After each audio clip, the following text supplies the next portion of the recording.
우리 함께 보실 하나님의 말씀은 디모데전서 4장 1절에서 5절까지 말씀입니다. 오늘은 디모데전서 4장 1절에서 5절입니다. 봉독하겠습니다. 그러나 성령이 밝히 말씀하시기를 후일에 어떤 사람들이 믿음에서 떠나 미혹하는 영과 귀신의 가르침을 따르리라 하셨으니 자기 양심이 화인을 맞아서 외식함으로 거짓말하는 자들이라. 혼인을 금하고 어떤 음식물은 먹지 말라고 할 터이나 음식물은 하나님이 지으신 바니 믿는 자들과 진리를 아는 자들이 감사함으로 받을 것이니라. 하나님께서 지으신 모든 것이 선함에 감사함으로 받으면 버릴 것이 없나니 하나님의 말씀과 기도로 거룩하여 짐이라. 12번째 시간입니다. 흔히 신약시대를 가리켜서 우리는 성령의 시대라고 표현을 하고 또 이렇게 많이 듣습니다. 이것은 예수님께서 요한복음 14장 16절에서 자신이 떠난 후에 또 다른 보혜사를 보내시겠다고 약속하신 그 말씀을 기원으로 삼고 있습니다. 그래서 사도들이 사역을 할 때에도 자주 나오는 단어가 바로 이 성령이라는 표현이겠죠.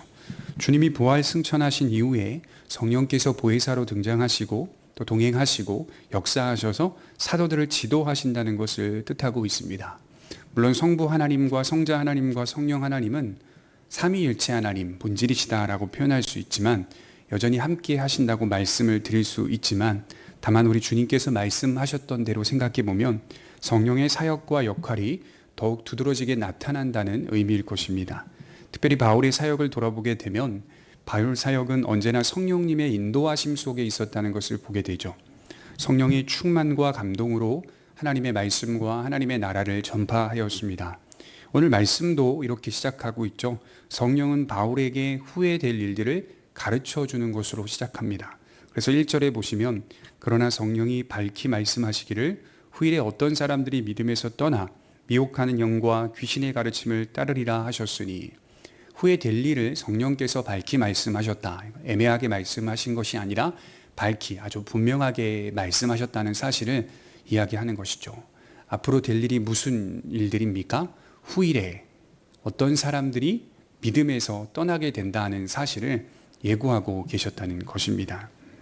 믿음에서 떠나는 이 어떤 사람들은 누구입니까? 바로 신앙의 공동체 안에 소속되어서 신앙생활을 했던 우리와 같은 자들이었다라고 표현을 하는 것이죠. 우선 먼저 기억해야 할 것은 모두가 믿음에서 떠난다는 말은 아닐 겁니다. 믿음을 가진 사람들 중에서 신앙의 공동체들 중에서 어떤 사람들이 배교한다는 의미일 겁니다. 그러니 여전히 참된 믿음의 자리를 지키는 사람들이 남아있다는 것이죠. 이 말씀을 보면서 불안과 두려운 마음이 드십니까? 아니면 소망이 생기십니까? 한편으로는 우리가 경각심을 가져야겠죠. 믿음의 사람들이라고 말했으나 믿음에서 떠나는 사람이 생긴다는 것은 결국 그는 믿음의 사람이 아니었다는 것을 증명하는 겁니다. 그것이 우리가 되지 않도록 우리는 하나님의 말씀을 지키고 그의 복음과 하나님을 사랑해야 한다는 것입니다. 경각심이 생겨야겠죠. 또 한 가지는 그럼에도 불구하고 소망이 있어야 합니다. 그 이유는 하나님이 역사 속에서 여전히 참된 믿음의 사람들을 남기신다는 것을 볼 수가 있죠.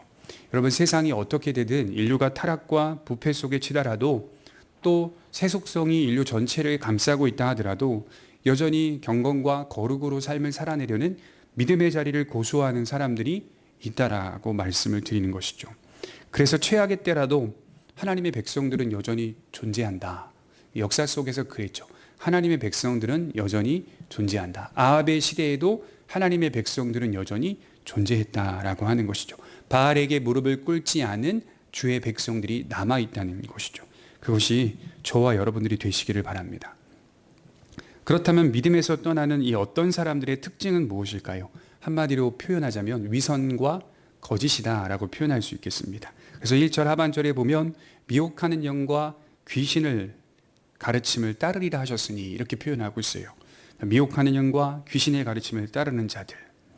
또 2절에 보면 자기 양심이 화인을 맞아서 외식함으로 거짓말하는 자들이다. 그들의 근본은 미혹하는 영과 귀신의 가르침을 따르고 있다라는 것입니다. 이것은 소속이 주님에게 있지 않다는 의미일 겁니다. 사단의 지배를 받고 있다는 뜻입니다. 이들은 위선과 거짓으로 신앙생활을 하였고 이 위선과 거짓을 드러낼 때가 반드시 온다는 것이죠. 사단의 대표적인 특징이 뭐냐라고 물어본다면 바로 위선과 거짓입니다. 특히 이 거짓을 나타낼 수가 있겠죠. 또한 외식과 또 교만을 나타낼 수가 있겠죠. 이러한 모습들을 통하여 처음에는 바른 믿음을 가진 것처럼 보이나 사실은 믿음이 아닌 거짓이었다는 사실을 드러내 보인다는 뜻입니다. 그래서 예수님도 바리새인과 서기관들과 대제사장들의 위선과 거짓을 책망하셨어요. 그런데 그들이 다 어떤 자들이죠? 믿음의 자리에 있던 자들이죠. 야훼 하나님을 섬긴다라고 말하는 대표적인 무리들 아닙니까? 신앙의 공동체 안에 소속된 자들이었다는 것이죠. 그들은 다 믿음의 자리에 있었습니다. 하지만 믿음과는 다르게 살고 잘못된 중심으로 신앙생활을 하고 있었던 것으로 보입니다. 우리 이렇게 이해해 볼 수 있겠어요.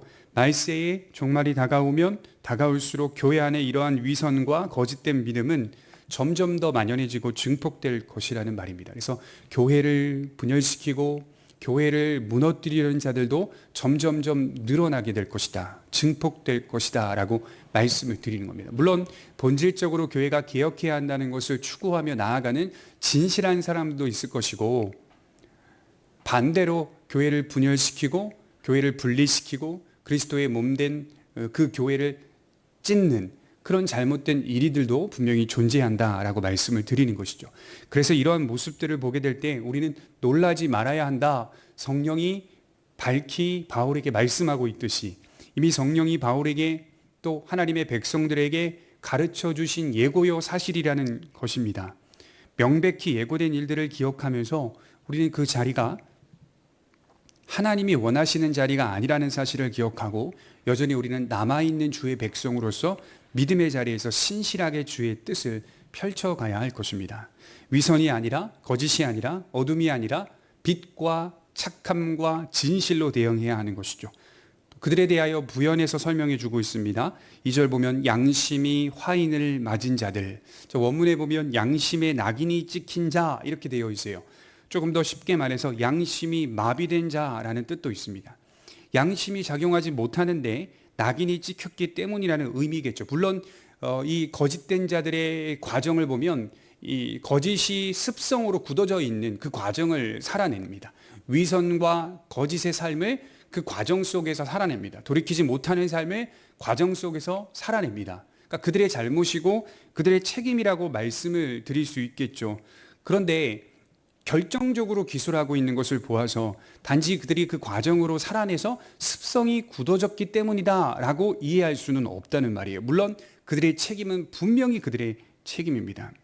돌아오지 않고 오직 위선과 거짓으로 신앙생활을 하고 있는 자들이라는 뜻이죠. 그러나 하나님의 역사와 하나님의 일하심을 보게 되면 우리의 부족한 이성으로는 모두 이해할 수가 없습니다. 이러한 본문들 속에는 분명 결정적인 운명을 가르는 듯한 결정적 말씀의 의미가 담겨 있기 때문인 것이죠. 어떤 면에서 회개를 촉구하기도 하는 말씀이기도 할 겁니다. 양심의 화인이라는 말씀을 통해 우리 모두가 양심이 마비되지 않도록 예수님을 사랑하자는 의미일 수도 있습니다. 그러나 어떤 면에서는 이러한 말씀이 결정되었다라는 뜻도 담아내고 있다는 것이죠. 그들이 왜 그런 과정 속에 습성적으로 굳어졌는가, 그 근본을 살펴보자는 거예요. 그들의 책임이고 그들이 그 의무를 저버렸기 때문이고 그들의 잘못이지만 하나님의 주권적인 역사 속에서 보게 되면 그들은 양심에 낙인이 찍힌 존재들이었다는 의미도 됩니다. 우리는 이것이 굉장히 불쾌하게 느껴져서는 안 됩니다. 오히려 이러한 말씀들을 통해 우리 또한 그런 자들이었으나 우리를 부르셔서 믿음을 주셨다는 것을 진심으로 감사하고 찬송할 수 있어야 하는 것이죠. 마땅히 죄인된 인간은 복음을 듣고 돌이켜서 회개하여 하나님을 믿어야 되는 것은 마땅한 책임이지만 근본적으로 믿음이라고 하는 것은 성령의 특별한 역사가 없이는 주어지지 않는다는 사실을 같이 고백하기 때문에 하나님이 어떤 자를 부르실 때의 그 신비한 믿음의 역사는 사실 우리의 단순한 이성으로 또 우리의 부족한 이성으로만 판단하기는 어렵다라고 하는 것이죠. 그러니까 그들의 과정이 그랬기 때문에 그랬다라고 판단할 수 있겠지만 그것만으로는 좀 부족하다는 거예요. 습성 때문에 그들이 이런 결과를 맞이했다라고만 말하기는 어렵다는 거예요. 왜냐하면 성경이 기록하는 방식이 죄인들을 기록할 때, 악인들을 기록할 때 마치 결정된 존재인 것처럼 기술하는 방식도 분명히 우리 눈에 보이기 때문인 것이죠. 누군가에게는 낙인 찍힌 것처럼 마음의 변화가 없었다는 것을 단지 그 사람의 완고함 때문이라고만 설명하기에는 부족합니다. 사람의 변화가 하나님의 역사와 돌이키게 하시는 은혜에 있기 때문에 그런 은혜가 그들에게 임하지 않았다는 의미도 되는 것입니다. 그래서 죄인을 변화시키시며 그 죄인이 늘 하나님의 말씀 앞에 머리를 조아리고 순종하며 산다는 것은 내 힘과 능력만으로는 되는 일이 아님을 뜻하는 것이죠. 그래서 우리는 은혜를 강조하는 거예요. 가만히 내버려두면 자꾸 비틀거리고 자꾸 어그러지고 절뚝거리는 우리의 모습들과 현실들을 보기 때문에 믿음이라고 하는 것은 노력과 헌신과 또 우리의 어떤 부지런함만으로 되는 것이 아니다라고 하는 것을 매일 깨닫기 때문인 것이죠.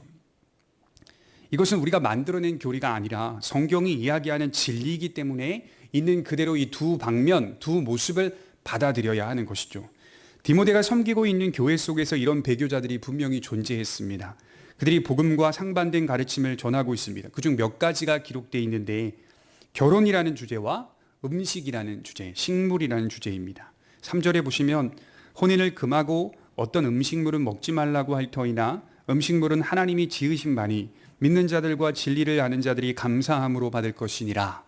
그들은 혼인을 금하라 이렇게 교회 내에서 미혹하고 있습니다. 혼인하는 것은 부정한 것이고 불결한 것이다. 경건에 도움이 되지 못한다라고 말씀을 하는 거죠. 거룩과 순결은 오직 독신으로만 살 때 가능하다라고 말씀을 드리는 겁니다. 혼인은 그저 쾌락이라고 생각했던 것입니다.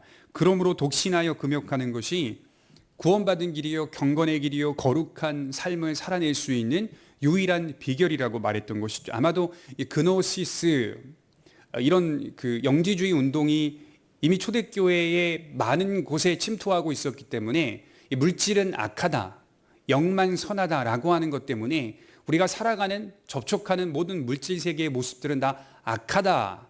결혼이라는 제도도 물질 세계의 모습이기 때문에 악하다라는 식으로 평가했던 것 같아요. 물론 여러분 사도 바울은 독신이었습니다. 고린도전서 7장 7절에 보시면 결혼에 대한 가르침을 전하면서 바울이 이렇게 말했죠. 혼자 있는 것이 믿음에 도움이 될 수 있다라고 말하였습니다. 다시 말해서 하나님을 사랑하고 신실한 믿음의 길을 더욱 사모하는 자들에게 독신이라고 하는 것은 귀중한 모습이다. 하지만 전제 조건이 있다. 바울이 이렇게 말했어요. 하나님의 은사가 있어야 한다. 그래서 고린도전서 7장 7절에 그렇게 말하고 있어요. 전제 조건은 하나님의 은사가 있어야 한다. 그 문맥은 결혼 생활 가운데 나타나는 이혼이나 여러 가정의 문제들을 조정하고 회복하는 데서 나온 말씀이라는 사실을 유념해야 돼요. 결혼 생활 속에서 완고한 우리들이 결혼의 의미를 깊이 생각하지 못하고 분열하려 하고 분리하려고 하는 여러 문제들 앞에서 바울은 지금 이 결혼에 관한 말씀을 증거하고 있다는 것이죠. 그러니까 여러 문제들을 계속 야기하는 완고한 인간의 모습들, 그 모습들 속에서 바울이 계속하여 혼인은 귀중한 것이다 라고 말을 하면서 동시에 하나님의 은사가 있다면 독신으로 서 있는 것도 거룩과 경건을 세워가는 비결일 수 있다라고 표현을 하는 것이죠. 바울의 개인적인 심정으로는 이렇게 많은 문제들을 발생할 바에는 모두가 나와 같기를 원한다 이렇게 표현하기도 한다는 것이죠. 그러나 이것은 명령이 아니요 허락이다 이런 식으로 또 표현을 하기도 합니다. 그러니까 이것은 하나님의 명령이 아니다 이렇게 표현해요. 권고, 권면, 자기의 바램일 뿐이다 이런 식의 표현들을 하고 있다는 것이죠. 그러니 자기의 뜻대로가 아닌 하나님의 은사가 있는 자들만 독신할 수 있다. 그러니까 성경적 표현으로는 나면서부터 고자된 자, 그러니까 성욕이 생기지 않는 자들 이런 표현들을 하고 있는 것이죠. 하나님의 은사가 있는 자들만이 독신할 수 있다 이렇게 염두에 두고 있어요. 우리가 살펴보았듯이 이후에 감독과 집사의 직분을 받는 자들의 전제 조건이 무엇입니까? 한 가정의 남편이어야 한다 이렇게 말하고 있죠. 하나님께서 세상을 창조하시고 남자와 여자를 한 몸 되게 하신 이 창조의 원리는 이 본질은 하나님의 언약의 제도는 변하지 않는다는 말이에요. 결혼은 하나님께서 세우신 제도입니다. 그래서 일반적으로 모든 남자와 모든 여자는 혼인해야 한다는 것이 기본적인 법칙이라는 사실이에요. 그래서 우리는 바울의 경우를 우리의 시대에 적용해서는 안 돼요. 그리고 바울의 경우를 바울의 시대에 적용해서도 안 되는 거예요. 그것은 바울에게만 또는 사도들에게만 있었던 성령의 특별한 강권하심이었다는 거예요. 대체로 모든 사람들은 결혼을 해야 하는 것이 창조의 본질이고 원리입니다. 생육하고 번성하고 땅에 충만하고 땅을 다스리라. 하나님의 명령이 우리 모두에게, 한 남자와 한 여자가 한 몸 되게 하신 그 제도 속에 들어가 있는 거예요. 그러므로 하나님의 은사를 받은 자가 독신으로 살아감이 경건과 거룩을 세워가는 긍정적인 모습이 될 수는 있지만 모두가 다 그 방식으로 살 수는 없습니다. 그것은 사도시대의 특별한 자들에게만 주어졌던 한시적인 모습이라고 말할 수 있습니다. 그래서 오늘날 이 시대에 적용할 수 있는 말씀이 아니에요. 여러분, 결혼은요, 취사 선택하는 게 아니에요. 하나님께서 혼인하도록 명령하신 제도라니까요. 한 남자와 한 여자를 창조하시고 하나님께서 짝 주어 주신 것을 나눌 수 없느니라, 이렇게 표현하고 있죠. 그러므로 거룩과 경건도 사실은 결혼을 통하여 더욱 완전해지는 것입니다.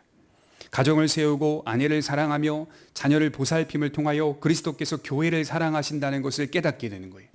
그래서 내가 예수 그리스도를 만난 사람은 이라면 한 여자를 만나고 또 그 여자는 한 남자를 만나 결혼하여 한 몸이 되어 자녀를 출산하고 자녀를 기르면서 그리스도께서 교회를 얼마나 사랑하시는지를 느끼는 거예요. 피부로 느끼는 거예요. 그리스도께서 나와 같은 자를 얼마나 사랑하셨는지를 피부로 느끼는 거예요. 내가 자녀를 기르면서, 내가 아내와 관계를 맺으면서, 내가 아내와 충돌하면서, 화해하면서, 사랑하면서, 관계를 맺으면서 그 모든 것들 속에서 복음의 의미를 깨달아가는 것이다, 이렇게 성경은 말씀을 하고 있는 것입니다. 그러므로 혼인을 하지 않음으로 거룩해진다고 미혹하는 배교자들의 가르침은 매우 부당하고 잘못된 가르침입니다. 우리 가톨릭 신부님들은 혼인을 하지 않아요.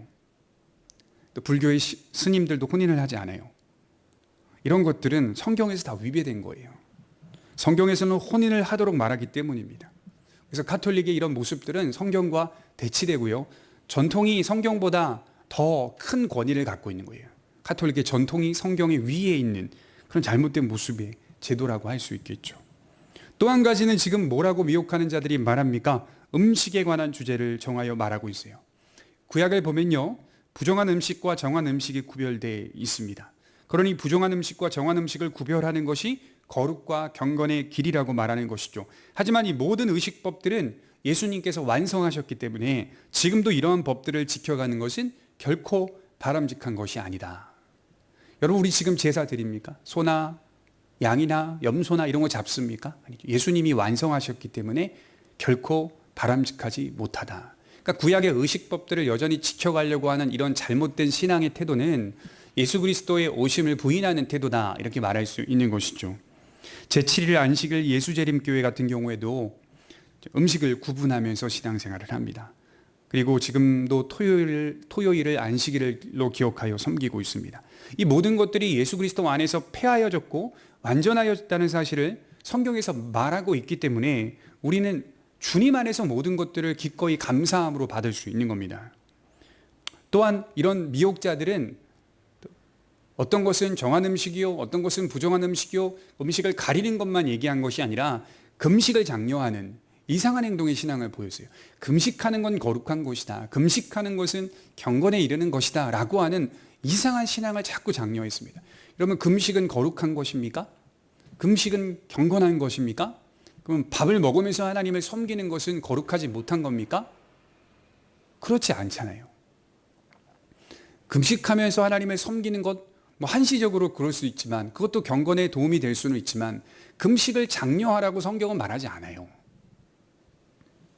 그것은 자유롭게 비본질적인 것이기 때문에 자기의 신앙 속에 자유롭게 지켜가는 거예요.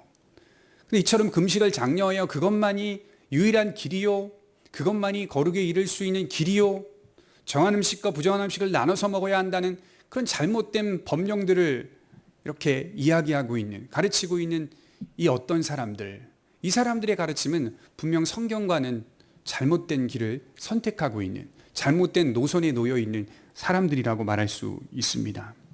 그래서 우리는 이렇게 구분하지 않아요. 오직 예수 그리스도 안에서 모든 것을 받아 누릴 수 있습니다. 예수님 안에서 모든 것들을 기꺼이 받아낼 수 있습니다. 모든 만물은 그리스도로부터 통일되었기 때문에, 완성되었기 때문에, 또 그리스도 안에서 취급되는 관계이기 때문에 어떤 것이든 우리는 먹고 마시며 누릴 수 있는 거예요. 감사함으로 받을 수가 있어요. 오히려 주신 것들을 하나님의 말씀과 기도로 세워가는 것, 바로 그럴 때 거룩하여진다라고 하는 거예요. 그래서 4절에 말하죠. 하나님께서 지으신 모든 것이 선함에 감사함으로 받으면 버릴 것이 없나니 하나님의 말씀과 기도로 거룩하여짐이라. 그래서 경건이나 거룩이라고 하는 것은 오직 말씀과 기도의 길 외에는 없다라고 표현하는 것이죠. 내게 주어진 모든 만물들을 감사함으로 받을 수 있습니다. 중요한 건 하나님의 말씀과 기도로 그 모든 것들을 바르게 이해하고 사용하는 겁니다.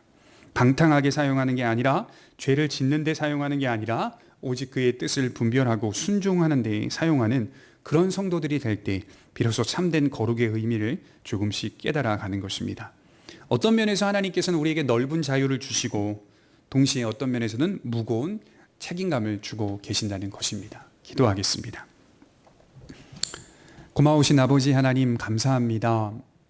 주의 백성들에게 어떤 것이든 그리스도 안에서 누리고 받으며 감사하며 살아갈 수 있다는 것을 허락하여 주시고, 그 모든 것들이 그리스도 안에서 기꺼이 받아내며 나아갈 수 있다는 사실을 깨닫게 하여 주시니 감사합니다. 하나님, 하나님의 말씀과 기도로 그 모든 것들이 거룩하여진다는 사실을 기억하고, 하나님 우리에게 주신 자유와 또 평안과 모든 삶의 모든 것들을 진심으로 찬송하며 또 받으며 또 바르게 사용하며 살아낼 수 있는 지혜가 있게 하여 주옵소서. 동시에 그런 자유가 방탕함으로 빠지지 않고 오직 거룩에 이르는 책임감으로 이어질 수 있도록 하나님 우리에게 말씀과 기도의 열심을 허락하여 주옵소서. 감사드리며 예수님의 이름으로 기도하옵나이다. 아멘.